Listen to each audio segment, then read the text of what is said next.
శ్రీమాత్రే నమః.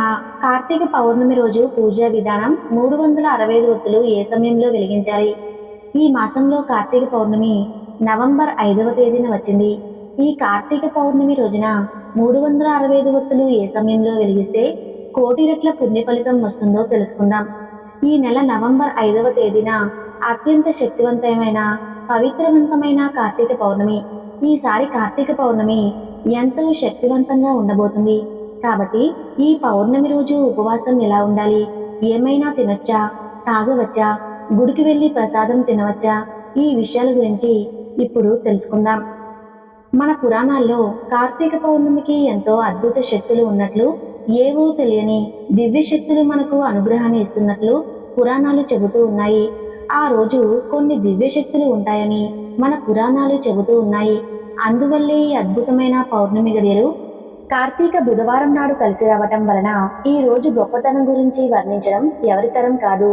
మనం ఎలా ఉపవాసం ఉండాలి, ఉపవాసం ఉన్న సమయంలో పాలు పండ్లు తినవచ్చా, అసలు ఈ రోజు ఉపవాసం ఎలా చేస్తే ఆ మహాశివుడి అనుగ్రహం కలుగుతుంది, అలాగే అత్యంత పుణ్యదీపంగా చెప్పుకునే 365 ఒత్తుల దీపాన్ని ఏ సమయంలో వెలిగిస్తే 365 రోజుల దీపాన్ని వెలిగించినంత ఫలితం 100% కలుగుతుంది అనే విషయాన్ని ఈ వీడియోలో తెలుసుకుందాం. అంతకన్నా ముందు ఈ రోజు గొప్పతనం గురించి విందాం. ఇలా వినడం వలన అశ్వమేధ యాగం చేసినంత పుణ్యఫలం వస్తుంది. ముందుగా ఈ వీడియోకి లైక్ చేసి మీ మిత్రులకు కుటుంబ సభ్యులకు షేర్ చేయండి. తెలియని విషయాన్ని ఒకసారి షేర్ చేయడం ద్వారా మహాపుణ్యం కలుగుతుంది.